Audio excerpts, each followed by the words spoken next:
Thank you all for joining our Debbie Stream Foundation webinar series. Today's webinar features Dr. Omar Yaguna, who will give us a presentation on optimizing outcomes following a gastrectomy. I am Brittany Starks, Communications Director for Debbie Stream Foundation, and I will be moderating today's webinar. At this time, I'd like to acknowledge our generous sponsors who help make today's program possible. Platinum sponsors Amgen, Daiichi Sankyo, and Merck. Silver sponsor Bristol Myers Squibb, and bronze sponsor Seagen.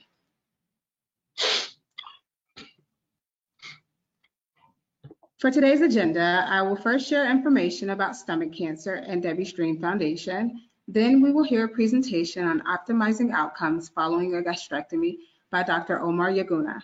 The presentation will be followed by a Q&A session where any questions that you type in the chat feature can be addressed. Featured here, you can type your questions throughout the presentation into the chat section that appears in the webinar menu. We will address questions at the conclusion of the presentation as time allows. Now for some stomach cancer facts. This year, nearly 30,000 Americans will be diagnosed with stomach cancer. Stomach cancer is the second leading cause of cancer deaths worldwide after lung cancer, with a dismal 5-year survival rate between 20 and 30%, depending on the country.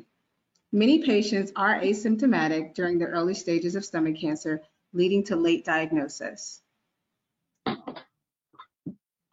Debbie Stream Foundation is dedicated to raising awareness, advancing funding for stomach cancer research, and providing education and support internationally to patients, families, and caregivers. Our ultimate goal is to make the cure for stomach cancer a reality. You can learn more by visiting our website at www.debbiestream.org. Pictured here is Debbie Zellman, the founder of Debbie Stream Foundation. Debbie was diagnosed with stage 4 stomach cancer in April 2008. She had no risk factors and only vague symptoms. At the time, she was told that her chance of being alive in 5 years was only 4%. Debbie founded DDF in April 2009 and dedicated herself to helping others with stomach cancer by raising awareness and providing resources and education.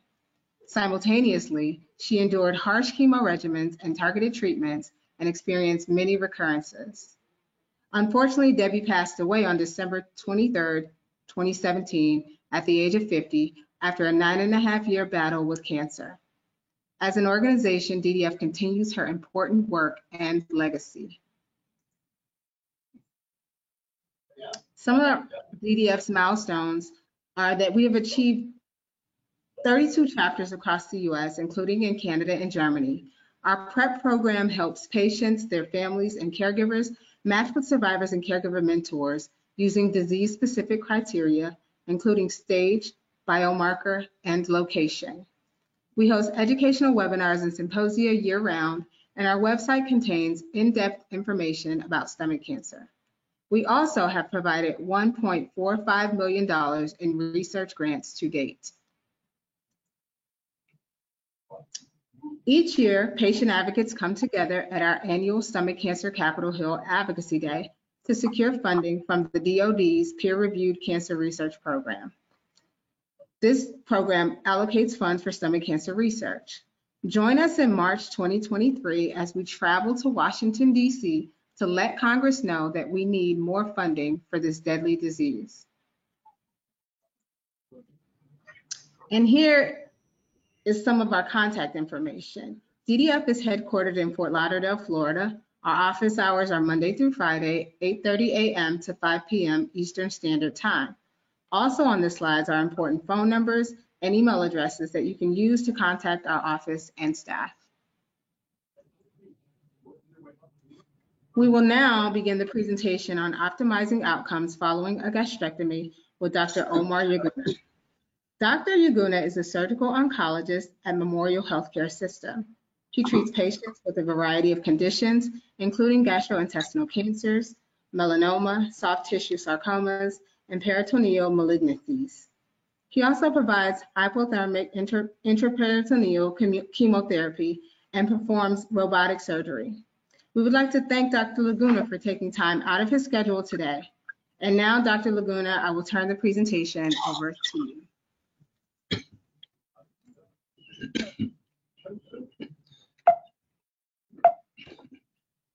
Perfect. Hi, how are you?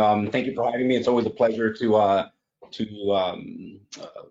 give a talk and kind of just increase knowledge with regards to how we manage this disease and how we're slowly improving outcomes. When I was approached about a topic, I thought it would be fun to kind of talk about how we can improve outcomes after gastrectomy. I'm going to tell you a little bit about myself.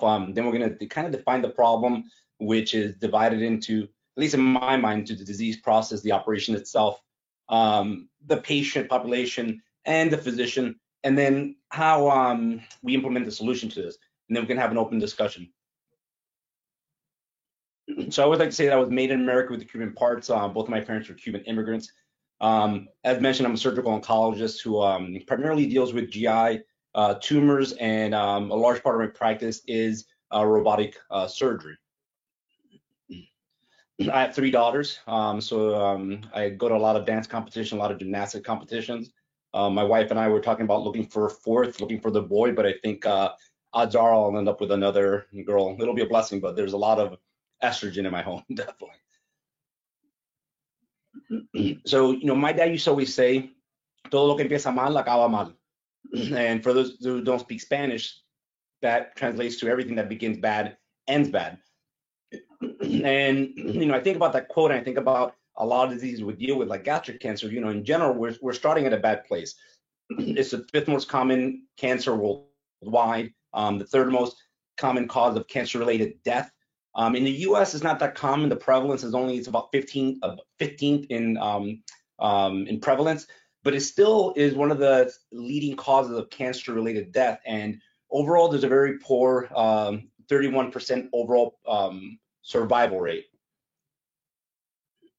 Now, although advanced disease usually has a poor prognosis, when diagnosed early in conjunction with preoperative chemotherapy, post-op chemotherapy, sometimes radiation, surgery can provide long-term survival and even a cure. So, it's needless to say that patients who have an operation, there's so much riding on the line that it's important we do everything possible to try to optimize their recovery.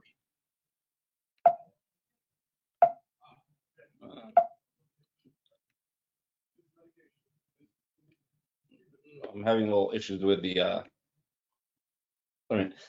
So, the first thing we'll talk about is, the operation itself. So we think of gastric cancer, we usually think of, I'm sorry, there's a bit of delay with the clicking. When, we think of gastric cancer and its surgery, the first thing that comes to mind is the need to remove the piece of intestine with the mass. And in general, we need to remove it with what we call negative margin. The tissue above and below the tumor has to be negative and without any evidence of disease. Here we show an example of a tumor that's in the distal stomach and how we do what we call a partial gastrectomy. And we remove the mass and then we connect the small intestine to the stomach. And then we have tumors that are proximal. They're up higher in the stomach, closer to the esophagus. These operations usually need what we call a total gastrectomy. We're removing the entire stomach and then we're reconnecting the stomach to the esophagus, which in and of itself is a tenuous connection, and then reconnecting the small bowel to the small bowel. The second and probably the more important part of the operation is the lymphadenectomy, and we need to remove at least 15 lymph nodes to have an adequate sample for staging and also for to decrease the risk of recurrence. There are 2 different types of lymphadenectomies or extents. There's something that's called a D1, which is your basic, you remove the stomach and all the lymph nodes around the stomach are removed en bloc. And that's pretty simple to do because it comes out with the stomach itself. A D2 lymphadenectomy is the additional work of once the stomach is removed, going in and picking out all these lymph nodes along the different arteries and vessels that sit behind the stomach. So that's kind of like an extra part of the procedure, and probably the procedure that statistically increases the morbidity of the operation. Now, there's always been a question, and early in my career during residency, we reviewed this study over and over and over again, and the question was always, how extensive of a lymphatic operation do you need to have? And traditionally, the Japanese have been pioneers in really performing these detailed, extensive lymph node dissections, where they remove the stomach and they dissect out every little lymph node along every single vessel. They take out the spleen, and in Japan, they've had a lot of success with these extended lymphadenectomies. In 1995, a group of Japanese surgeons trained Dutch surgeons on how to perform the procedure, and they had a randomized trial where they had about 1,000 patients, and they randomized them to one group getting the D1 dissection, which is a lesser lymph nodes, versus the D2, which is a more extensive. And what they found is that there was higher mortality, there was a higher complication rate. Patients who had more extensive lymphadenectomy had increased length of stay, and based on this study, the recommendation was not to proceed with extended lymphatic dissections, again, because of the morbidity involved with the extensive procedure. Now, moving forward about 20 years, when we did a follow-up study, they actually found that the patients within that same study who had the extensive node dissection, the D2, they actually did better from a cancer standpoint. There was a better 15-year survival. There was a better gastric cancer-related death rate, and the recurrence was lower. And based on this data, they turn around and say, well, you know what? Now we do recommend that we do a D2 dissection for all patients with resectable disease.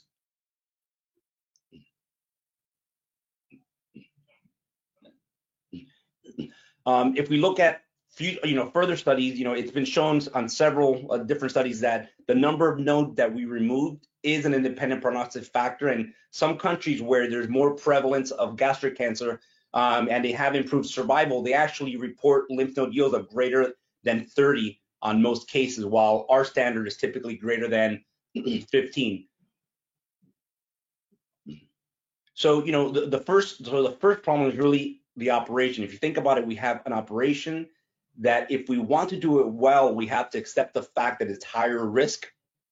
And the idea is to try to, how do we palliate or how do we manage ameliorate those risk factors so that we can get those long-term benefits. The second factor we have to address are patients. Patients tend to be older. In the US, we deal with a lot of morbid obesity, diabetes, hypertension, coronary artery disease, sedentary lifestyles. These are all factors that increase the risk of any operation. Now, you throw in gastric cancer, now the patient starts having upper GI symptoms. They can have trouble swallowing, bloating, indigestion, heartburn. All this impairs the patient's ability to eat, and it can impair their performance status, their nutrition. We see unintentional weight loss. And with illness, we also see a component of depression and anxiety that can impact how well the patient can tolerate treatments. From a physician standpoint, skills vary. Gastric cancer is not a very prevalent disease in the US. And because of that, a lot of surgeons, unless they specialize in oncology, may not have a lot of experience, in the management of the disease. Volumes vary. And one of the things we'll talk about later on is that most studies that look at outcomes following surgery for cancer, there's always a correlation with how much volume that hospital and the surgeon performs and outcomes. The more volume the surgeon and hospital system has, the better the outcomes tend to be. The other thing is also perception of disease varies. And I remember being in my fellowship, doing my surgical oncology fellowship after general surgery, and it took me some while to really understand the diseases and understand why we were doing what we were doing, because even in myself, a surgeon going into an oncology fellowship, my perception, given my limited exposure to oncology during my general surgery, was still that these were sometimes unsurmountable diseases. And, maybe there was a limited role sometimes. And with time, I learned to kind of understand who was a candidate and who we should be aggressive surgically and who we shouldn't be. But if you have a surgeon who may not see a lot of patients with gastric cancer, and in his mind is that this is a very horrible disease with a poor prognosis, it's likely that subconsciously they may be less aggressive surgically. And there's always this idea of do no harm. You don't want to increase the risk of the patient. And just based on the data that I showed you before, we saw that if you want to get the best outcomes, you need to take risks. Patients who had that extended lymph node dissection, they had poor perioperative outcomes. However, there was a significant long-term benefit. And again, the idea is, how do we mitigate the risk involved in performing the right operation and the extent of node dissection that's necessary? We're dealing with a surgery that has potential for complications, leaks where the bowel doesn't heal, bleeding, wound infection, pneumonia, blood clots, and even death. So again, the question is, how do we perform an aggressive operation for long-term benefit and mitigate the short-term poor outcomes? Now, my quote, and in thinking of all this, is, todo lo que empieza bien, acaba bien. And that was kind of a question I told myself. And in English, that translates to, does everything that begin well end well? And, I started having an interest in looking at outcomes. And I started thinking to myself, well, I wonder what happens when a patient has a perfect perioperative experience. So they're off to a good start, right? Clearly, the patient survives the surgery. The operation was the right operation. There were no complications, a short hospitalization, quick recovery. And because of that, they can move on to additional treatments. I thought my idea was genius. As I researched the topic, I realized that people had thought of this topic before me, had done some research. And what I came across was the concept of textbook oncologic outcome. And this is the composite measure that's realized when multiple short-term quality metrics are met. So it's described to be what the perfect post-operative experience is. And it was first described in the colorectal literature in 2013, where they basically looked at multiple hospitals and they figured out how many patients had perfect perioperative experiences. And they found that about 49% of the patients achieved what we call TOO, textbook oncologic outcome. I started doing some more research, and I saw that at that time, there was really only one paper that looked at this topic in gastric cancer. And that was a paper by Levi, and it was using a Canadian database where they pulled up about 1,800 patients with gastric cancer out of surgery. And their definition of a perfect perioperative experience was the same. You had negative margins, there were no complications, there were no unplanned trips to the ICU, no readmissions, length of stay was less than 21 days, they got the right number of lymph. I mean, it's kind of like what we think would be perfect. And they found that only 22% of patients met that criteria. So only 22% of patients who had surgery for gastric cancer in their database actually had a perfect perioperative experience. And more importantly, they found that the patients who did have that perfect experience had a 41% reduction in mortality and a higher 3-year survival. After I came across this data, we put together our own paper, and Dr. Simbolis is one of the residents who works with us, and we created the National Cancer Database. So the National Cancer Database is a repository of all the data, gathers about 70% of all the cancer-related data across the U.S. in all Commission of Cancer Commission of Cancer institutions. So we found in this database about 34,000 patients, and we defined a textbook oncologic outcome as people who met negative margins, they had adequate lymph nodes removed, their length of stay was not prolonged, less than 75th percentile by year, there were no 30-day readmissions, and that they received guideline-accordant chemotherapy. And here in the U.S., this is our numbers. This is data from the U.S., from U.S. cancer centers. Only 23.8% of patients had a perfect perioperative experience. Only less than 50% actually had sufficient lymph nodes removed based on what the national guidelines are. And a little bit over 50% of patients, close to 60, received concordant chemotherapy. When we looked at survival, we saw that, well, when we looked at the patients who reached TO, we found that the ones who were more likely to meet this metric had traveled farther for care, had care in an academic center and a hospital with high case volume facility. So clearly we saw that there's a component of the more you see these patients and the higher volume you have, the better you do. The median survival in patients who met this metric was 80 months. The ones that didn't were 35.3 months.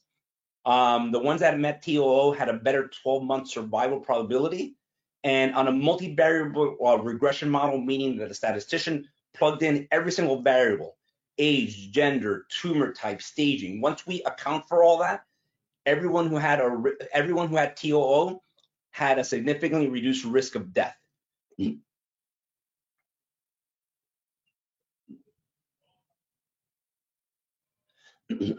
This table is interesting. This is a year of diagnosis and looking at percentage of patients who met TOO in the US between 2004 and 2016 and mortality between 2004 and 2016. This table is going to come up later on because this is a really interesting point here. If you see around 2014, well, if you see over the course, TOO tended to increase from low 10% to over 35% over time. So we're getting better. And more interesting, and you'll see later why, you see the sudden drop in mortality somewhere around the 2014 to 2015 date. And that kind of caught my attention. I started wondering, well, I wonder why there was such a sudden drop off there. So the way we try to improve patients' outcomes in general after any resection, especially in gastric cancer patients, is the use of enhanced recovery pathways. And this was first described in 1999. Where they developed a fast-track surgery for patients with sigmoidectomies. And after some time, the European Society of Clinical Nutrition and Metabolism developed consensus guidelines on what are the best practices to preoperatively and postoperatively to really enhance recovery after surgery. The first gastric cancer-specific guidelines were published in 2014. And this looked at preoperative nutrition, pharmaconutrition, surgical approach, type of anesthesia, post-op nutrition. And again, going back to the original graph, it's really interesting to see that these guidelines, these enhanced recovery pathways first started popping up around 2014. And that's exactly when we started seeing nationwide this significant drop in mortality in patients getting gastric cancer. I don't think that this is coincidental. I really think that this has to do with the sudden interest in trying to optimize patients' outcomes postoperatively. There's usually three components: a preoperative one, an intraoperative one, and a postoperative one. That I'm gonna pick at a couple of ones that I think are the most important and the ones that I think are the most insightful to patients. First thing is really patient counseling. I think it's critical to set up realistic expectations.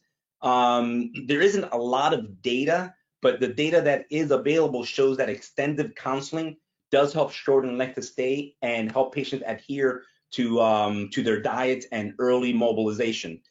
This study basically had a nurse who would call the patient and discuss all the expected perioperative issues that may arise and tell them how we're going to manage that. So they had an anticipation of what they were kind of getting into. And I think this is a picture that kind of summarized things. Like, there's two pictures that are very, very different. One person is struggling, the other person is finishing the marathon. What's similar about them is that they both finish a marathon, but one really struggles to finish, the other one finishes it with stride. What I usually tell a patient is, if I told you to show up now in 4 weeks and run a marathon, and your life depended on finishing that marathon, if you just show up, you'll do it. It may take you 6 days and you may crawl, but at the end you'll do it because you know your life depends on it, but you're going to be miserable for having done it. Where if I tell you you need to run a marathon in 4 weeks, but and your life depends on it, you need to train.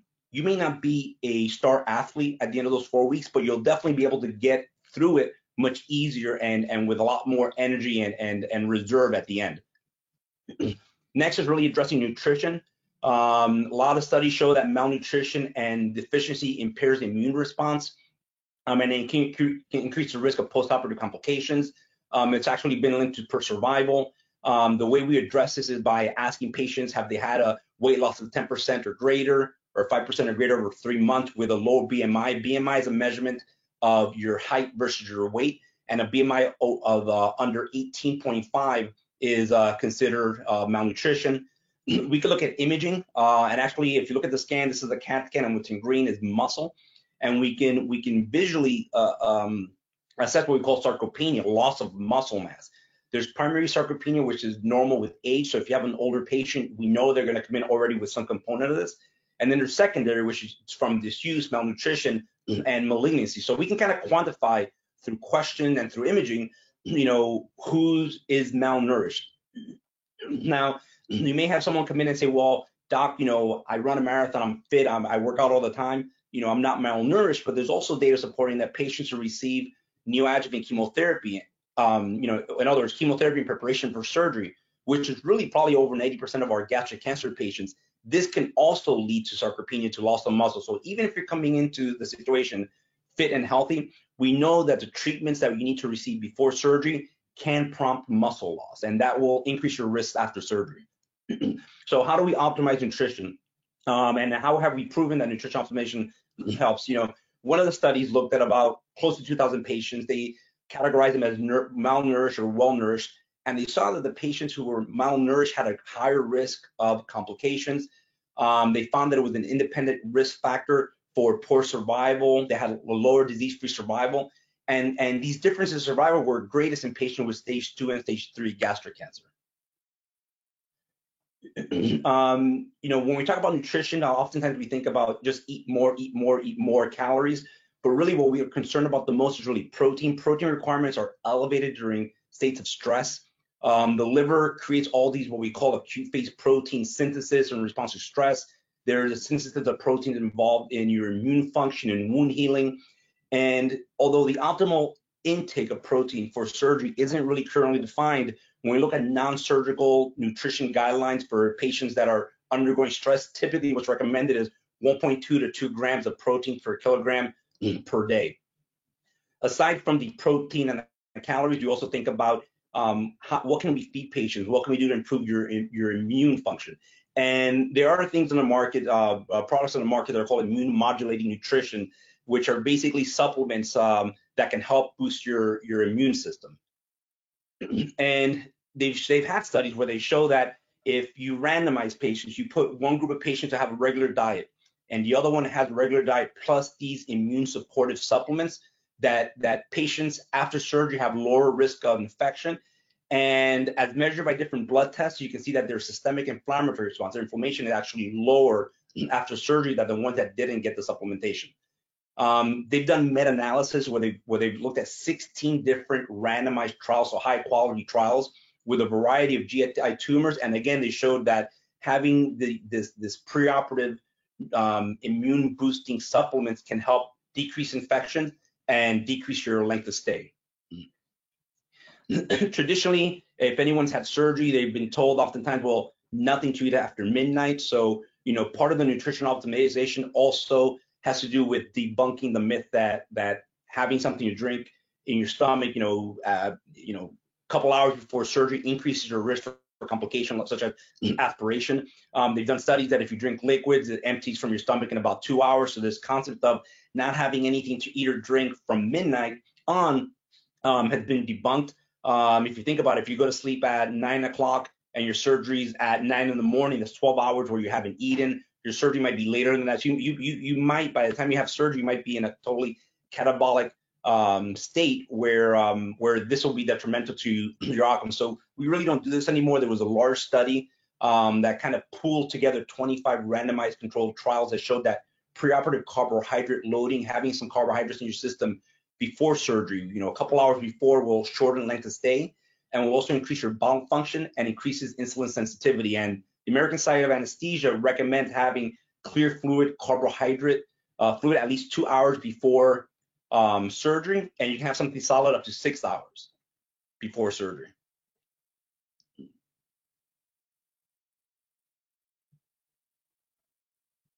So, what do we do at Memorial?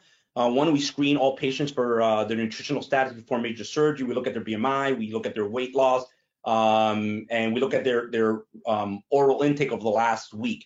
If any of those are low, we typically refer out to a nutritionist specialist or also to our integrative medicine colleagues, and we'll talk a little bit more about that later on. We typically recommend target protein goal of 1.2 to 2 grams of kilograms per day. We recommend immunomodulating supplements. It was a combination of arginine and fish oil for 7 days before surgery. And there's also a preoperative carbohydrate drink that you drink the night before surgery and the morning of surgery, as soon as you wake up while you're on route to the hospital. Post-op, we try to initiate a high-protein diet very early. It used to be that patients after gastrectomy would have a nasogastric tube. There would be NPO for several days. Now, typically someone with a distal gastrectomy will start a diet on the day after surgery. If you have a total gastrectomy, that connection is a little bit more tenuous. We usually have to get an x-ray to see that the connection is healing on the 3rd day. And if that looks well, then we start a diet where traditionally patients have been starting on liquid diets. We're moving more and more towards starting patients on whatever diet they feel comfortable. So something that we've initiated recently in the hospital with my patients is that the nutritionist will see the patient the morning after surgery, and if the patient is clear to have a diet, rather than have the dogmatic approach of start clear liquids, then advance a little bit, and then in a couple days start solid, they basically query the patient, what do you think you can eat? What are you willing to eat? And if they say that, I feel comfortable eating a solid diet, we start them on a solid diet right away. If they feel that they want to hold off, then we start them on a liquid diet with protein supplementation. We continue these immune modulating supplements for 7 days during the hospital. If they're malnourished and not meeting their nutritional goals, at least 50% of the calories necessary, then we initiate 2 feeds at that time. And post-op, we advocate for a high protein diet as well.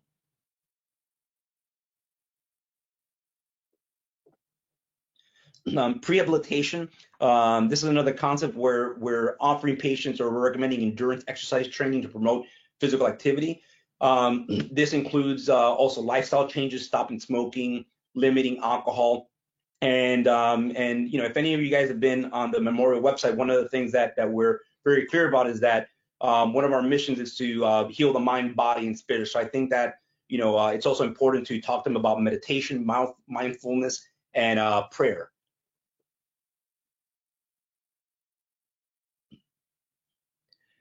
The data, regarding prehabilitation in patients who have gastrectomy is limited, but there are studies that show that it does improve outcomes. The issue here that there's a lot of difference in exercise programs. There's a lot of questionable the quality of the study. The recommendation in general is usually that there's a need for higher quality randomized controlled trials, but in my mind, I'm not sure that there is. I mean, it's nice to have data to support things, but I just don't see the implementation of exercise and healthy lifestyle choices as something that would increase patients' risk or be deleterious. So regardless of what the data shows, I think it's something that will be helpful for the patient. Now, that being said, there are data that support this concept of prehabilitation. This is one of the studies in 2018 that basically had 2 groups. It had an intervention group that had an exercise program, and the other group that had no exercise program. And they saw that the ones that had an exercise program preoperatively had an enhanced aerobic capacity based on their oxygen consumption during exercise. And what they found was that the group that exercised pre-surgery had a 51% reduction in postoperative complications. So, kind of intuitively, I always talk about the eyeball test when I see residents. And, I tell them, look, if you have a patient come into the office and they're in a wheelchair and they're struggling to get on the exam table, you can already kind of predict that, this is a setup for postoperative problems, or potentially they may not be operable. You get someone, that comes in and is fit, you already kind of know that they're probably going to fare better. So, I think as an example, you can see kind of this person coming to your office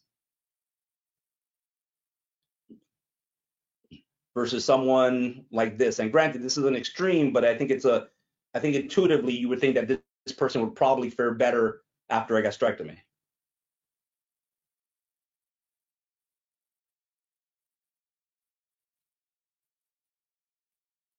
I'm not sure if is it playing?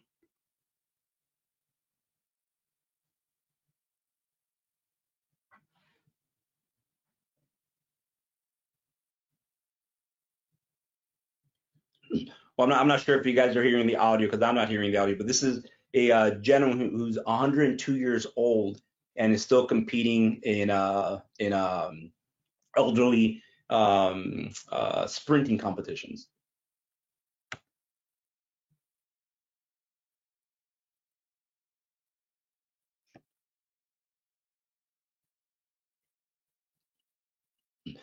So what is that? What do we do? At Memorial, we try to educate patients on the role of preoperative exercise and recovery. I take a lot of time sitting down with them, talking to them about, what are a lot of easy changes that they can take on in order to improve their health while we're waiting for surgery. Most patients that see us are planning surgery several months in advance. It's rare that any patient with gastric cancer goes to the surgery right away. Most patients are receiving a couple months of chemotherapy, and I like to take advantage of those 5 or 6 months to really try to focus on their overall health.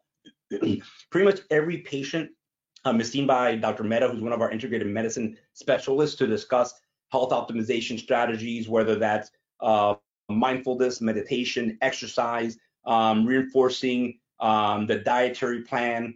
It's really like a life coach mentality that we try to prepare the patient as best as possible for what they're going to go through, not just the operation, but even just the chemotherapy and the radiation and the stress of the entire event.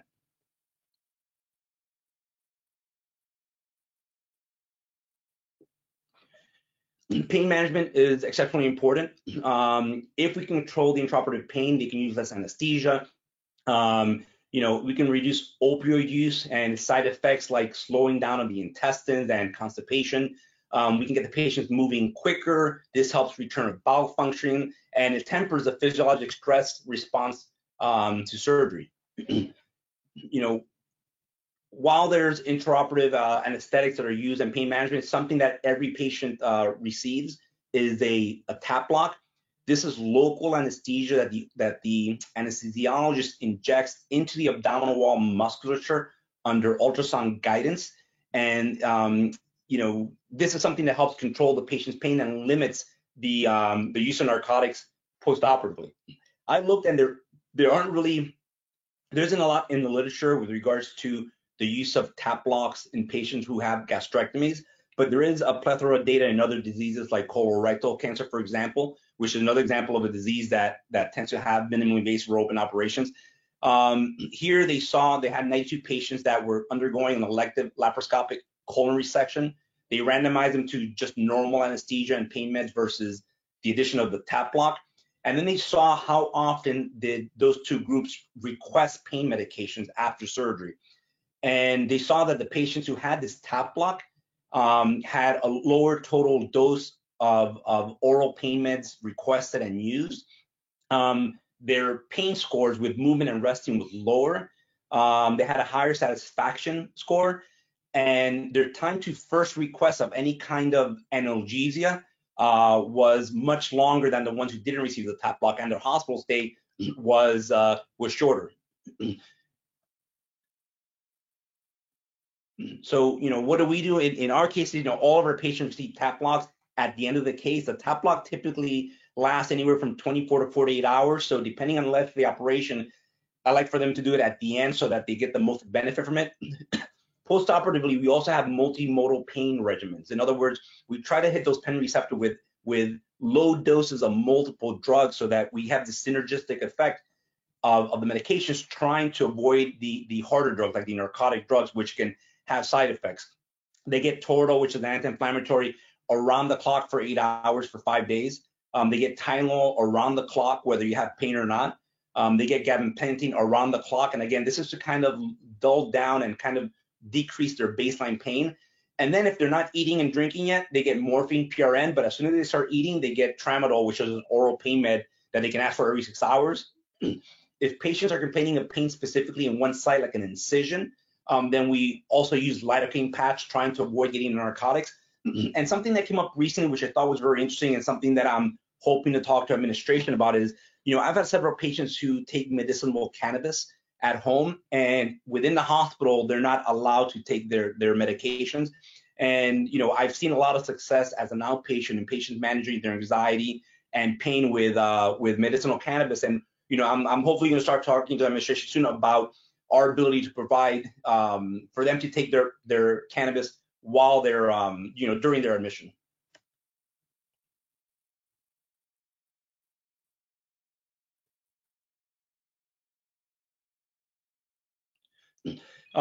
We've also talked about surgical approach in the ERAS pathways.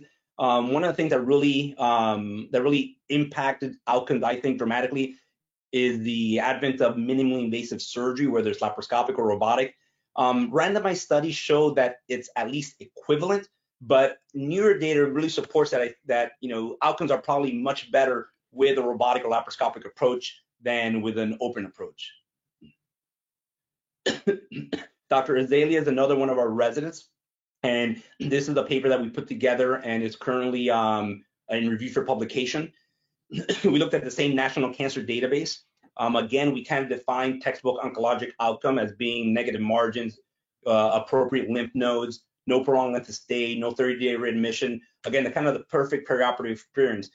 But now what we did differently from the first paper is that we sorted out what kind of operation did the patient have. Was it open, was it laparoscopic, or was it robotic? And the goal here was to see what the impact of the surgical approach was on TOO attainment.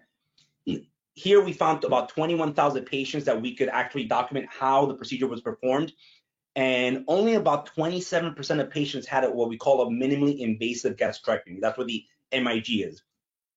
Of those 27.2%, 21.9% was, of the total, 21.9% was laparoscopic, and a very small percentage, 5.3, was done robotically.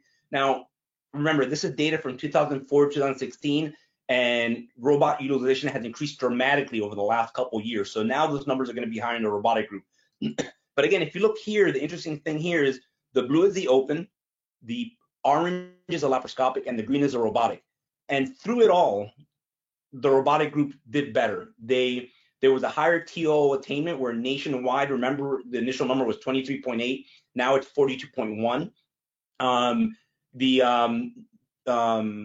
Lymph node yield in an open case was 52.7. It was 66 for the robotic. The length of stay was the shortest for the robotic, and 82% of patients were able to get concordant chemotherapy versus 66% for the patients who had open. So I think this is an invaluable tool in helping patients attain an excellent perioperative outcome and have a higher incidence of obtaining this textbook oncologic outcome, which we see correlates with survival. So if you look at the patients who had a laparoscopic gastrectomy, they had the highest median overall survival of 86.7 months. If you look at patients who had open gastrectomy who did not meet the TOO criteria, they had the poorest survival, 34.6 months. Now, because the robotic group was such a small group, they couldn't estimate the median survival. So this is a statistical issue that they couldn't calculate it. But the mortality rate for the patients who had robotic surgery was the lowest of the entire group. So what do we do? I mean, basically, when applicable, we pretty much have a robotic approach to all cases. And when I talk about applicable, the things that would make you not a candidate for robotic approach is, if you have, if you have extensive surgical history and we think you may have multiple adhesions and we may not do it robotically, that may limit it, although we would probably try and see whether or not we can get through it. But that's one thing that we're kind of cautious about. The other are patients with severe cardiopulmonary problems, severe heart or lung issues. An open gastrectomy, we can kind of get through probably in an hour and a half, 2 hours, where a robotic gastrectomy can take closer to 4 to 5 hours. So for the sake of time to get the patient on and off of the table as quickly as possible, someone with very poor performance status, cardiac issues, heart issues, those we would probably do open just to avoid the anesthetic risk. But by and large, most patients, by the time that if they're able to deal with the disease, tolerate the chemotherapy, the radiation, most patients are probably going to be fit enough to have a robotic or minimally invasive approach. I probably tell you it's less than 5% that probably end up having an open operation electively. Now, multiple studies from 2010 to now looking at enhanced recovery pathways and how they impact outcomes overall. It's been pretty consistent that it reduces length of stay, reduces hospital costs. There's an earlier bowel function, and patients just tend to recover much quicker. So now, in any major institution that is taking care of patients with any kind of GI malignancies, it would be unusual for them not to have implemented some type of enhanced recovery pathway for all the aforementioned reasons. All right. Thank you. If you guys have any questions, I'm happy to entertain them. Thank you so much, Dr. Laguna, for sharing today. It was a great presentation. I'm now going to check to see if we have any questions. It looks like someone was saying they had issues hearing, but our audio is fine. So one of the questions is, and you may have covered it already, what is the normal healing time for post-operation? So I think there's two things. There's healing as in I can get out of the hospital and it's probably safe, right? And then there's healing with regards to I woke up in the morning and the first thing I thought about wasn't, oh my God, I had an operation. I think most patients, by the time I see them, you know, if they come in and it's elective and they've had a minimally invasive procedure, by the time I see them and they're in the hospital, my average length of stay right now for gastrectomies is always about 4.5 days. About 3 days for distal and about closer to 5 for total. And those patients usually when they see me in the office about a week and a half later, they look pretty normal. Clearly, you know, the patients that have a distal gastrectomy tend to be a little bit faster to recovery because you still have that reservoir.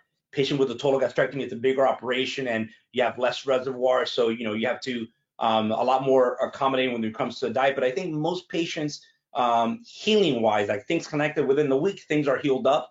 And I think within, you know, a week from surgery, week and a half, I think you'd be surprised how well patients are feeling. And they're not totally normal, but they're at least at 70%. But Perfect. overall, I would say that it takes you a good month to kind of have that aha moment that you wake up in the morning when you get out of bed, the first thing in your mind is like, oh, I had surgery. You know, you're kind of getting back into what normal would be. Thank you. This is like a two-part question. This person wanted to know who is the ideal candidate for a gastrectomy, and then also who is the ideal candidate for HIPEC. So, you know, right now, based on NCCN guidelines or national guidelines, the patients candidates for gastrectomy are those that only have disease limited to the stomach or the lymphatics around the stomach. That really accounts for the majority of patients. And those patients will typically get chemotherapy before in preparation for surgery. Patients who have stage 4 disease, based on the current NCCN guidelines, are not candidates for surgery. And the majority of the work that we're doing when we find a patient with gastric cancer is to try to rule in or rule out the presence of metastatic disease. We get CAT scans of the abdomen, the pelvis, the chest. We even go as far as performing a diagnostic laparoscopy to look directly in the belly, do washings where we put fluid in the abdomen and we send that fluid out so that the pathologist can see if there's cancer cells in there. And in the setting of someone with a gastric mass, that imaging is normal. There's no evidence of liver mets, lung mets. It looks normal. You put a camera inside and it looks normal. If you do a washing and there's cancer cells in that water, based on our current guidelines, that patient is considered stage 4 and is inoperable. Now, in select patients, we do offer patients with stage 4 disease, what we call debulking, which is removal of the stomach and all visible disease, and HIPEC, the intraoperative chemotherapy. This is typically someone who the metastatic disease is very minimal and is limited to the peritoneum, the lining of the organs. It's someone who does not have liver mets, does not have lung mets, and about probably greater than 60% of patients with gastric cancer, that's exactly the first area that the cancer goes to. So we have to have patients who have good performance status, have disease limited to the peritoneum, have responded to chemotherapy, and that chemotherapy course is usually longer than someone who doesn't have metastatic disease, usually 6 months. And if at the end of those 6 months they're doing well, imaging has improved or is stable, and their performance status is good, then we typically offer those patients, like I said, surgery, which is gastrectomy plus whatever else needs to be removed, and HIPEC.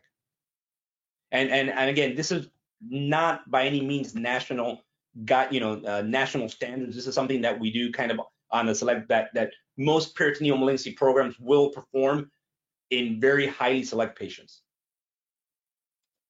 Thank you so much, Dr. Laguna. We had a question come from Katie Ellis, and she asked, what about recovery time for patients who have, she's put open with HIPEC or who have surgery with HIPEC? Right. So the HIPEC recovery typically is longer. Most HIPEC operations for gastric cancer are typically open because, again, we're not just dealing with the stomach. We're dealing with the stomach and whatever disease is kind of floating around. When we talk about debulkings, if for gastric cancer, for any, it's basically removing the organ with the tumor and then cleaning house, removing the omentum, removing any implants. If there's a tumor implant on the gallbladder has to come out. In other words, any innocent bystander is taken out for the sake of, at the end of the case, if you look in the abdomen, you don't see any residual disease. And then at that point, we do the HIPEC to try to kill off any microscopic residual cancer cells that are floating that with time could come up. Now, adding the, giving the magnitude of operation, you're dealing with someone with stage 4 disease, someone that's had prolonged chemotherapy, at least 6 months. You're dealing with an open operation. Now you're adding chemotherapy to the treatment. It's clear that the risks there are going to be higher than in a straightforward minimally invasive gastrectomy. Currently, our length of stay for debulking procedures, all comers, and this is patients with very high volume disease from like appendiceal or colorectal, and patients with gastric cancer that typically for you to be a candidate have a very low volume. Our average length of stay right now is 9 days, all comers for HIPEC. There are some within that, there can be some that are longer, 14, some that are 4, but our average right now is 9 days. And for a healthy-ish person with gastric cancer with limited disease, that's kind of more like where I would anticipate their length of stay would be, barring complications, because again, it's a large operation and there are risks involved in any operation, but especially something that's larger and that we're adding chemotherapy to the mix. Thank you so much, Dr. Laguna. It sounds like, or it looks like we don't have any additional questions, but is there anything else that you wanted to share before we conclude, Dr. Laguna? No, I mean, I think this, like anything in life, you have to prepare. One of the analogies we talk about all the time is athletes. If you're a recreational weekend athlete, you can eat and drink whatever you want if you're just going to play basketball for a couple hours on the weekend, and that's not what's putting food on the table. If you're a professional athlete, a football player, a basketball player, those people play to live, and they do everything possible to gain a slight advantage. And that's why you see that there's football players that take ballet and they take, yoga, and they do all these crazy exercises because they're trying to get into their peak performance, right? For them, that's where their money's coming from. I think while we're healthy, we have the luxury of maybe being a little lackadaisical about how fit you try, how fit you try to be, right? Because you can kind of get away with things. If I'm not diabetic, I can get away with having a little piece of cake at night before I go to sleep, right? If my cholesterol is normal, well, I can get away with eating something really fatty if we go to the fair. But at the point that you have a disease that could potentially limit your life expectancy and your quality of life, at this point you got to take everything seriously, and you become a professional patient, right? Now everything is important. Now you have to be like that athlete that is trying to meet, be the epitome of the top of the sport. You need to do that for yourself. You got to figure out what are all the things that you can do to optimize your performance and improve your health so that you can deal with the disease. And these are things, this has to do with and same thing for athletes, has to do with what you eat, how you move, your state of mind, trying to be focused, trying to be mindful, trying to avoid stress. These are all things that again, professional athletes think about all the time to optimize their performance. And I think as patients, a patient needs to think about treating his body as such to, again, try to optimize performance, because there's nothing that we do to treat any cancer that makes you feel better, right? Barring you coming in with a blockage and having an operation to free that blockage or perforation, everything we do beats you up. So you're coming in with gastric cancer, you're already a little bit weak, you're frustrated, you're depressed, you have some nausea, you're not eating well, you have weight loss, you're weaker. And now we say, listen, we can deal with this, right? But before we can do an operation and we can give you chemotherapy for 4 months. That's not going to make you stronger. That's just going to beat you up more. And then 4 weeks after your chemotherapy, I'm coming in and saying, hey, let's do surgery. I'm going to beat you up more. So there's a lot of short-term sacrifice and a lot of short-term challenges that it's important that patients prepare as much as possible to deal with those. And again, it just goes to the analogy. If you come in to see me and the day before the operation, you're someone that runs a 10-minute mile, you're gonna do better. I mean, barring a complication that can happen in anybody, no matter how fit you are, you're gonna predictably do better than the person that comes in who has to stop along the way as they're walking to my office. So I always ask a patient when they come in and they're sitting down on the table, I'm like, hey, did you walk here on your own? Yes. Did you get up there on your own? Yes. And if you're, regardless of your age, if you can walk here on your own, you don't stop for an extra breath, and you can hop up on the tall, exam table, then I know that you're doing pretty good. But can we improve on that? And I think that's a take-home message. We can always improve on ourselves to try to make the perioperative experience or dealing with any disease process an easier one. Thank you. We actually had one last question come in before we close out, and it's from Loretta. And Loretta wants to know, is there anything to add for people with CDH1 mutation having prophylactic gastrectomy? Well, patients with CDH1 mutations clearly are at risk for gastric cancer, and the recommendation is to have a prophylactic gastrectomy. Now, the setting there is unique because we're getting patients who are coming in who, in general, right, are healthy, right? They should be healthy, or at least healthy without the sequela of the side effects of having a malignancy. And those patients get to go to surgery without having the chemotherapy and everything else, right? They don't have the weight loss, the nausea, the pain, all the things that come along with that. So you would think that those patients would be the ones that do the best, right?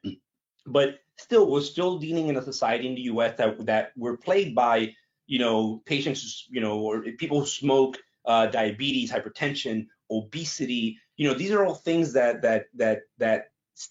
can still play a role. So, even if someone came and they said, well, I have a mutation and I have a risk, and you know what, I'm an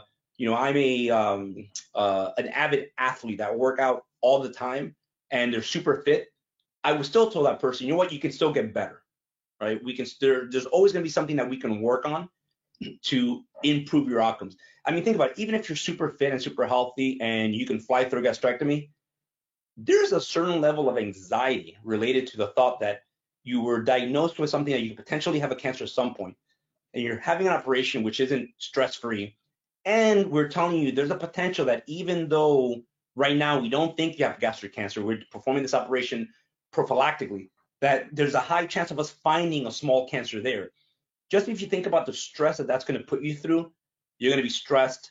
You're either going to stress eat or you're not going to eat, right? That's going to impair your healing. You may or may not, you may be depressed and anhedonic and not want to work out. You're not going to sleep well, right? So you're going to come into the operation a wreck. So even in the setting of someone who's healthy having a prophylactic operation, there's still things we can do to optimize your health, both physically and mentally, to facilitate a quicker recovery afterwards.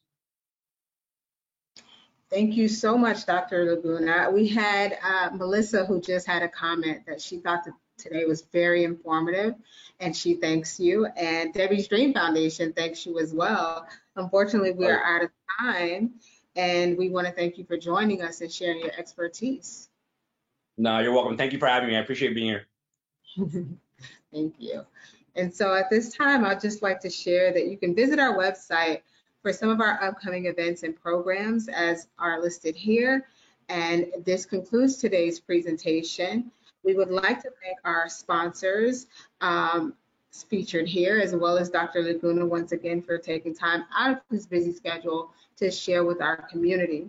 To view any of our recorded programs, you can visit our website and our lecture library at www.debbiesdream.org. And this concludes today's presentation. Thank you all for tuning in.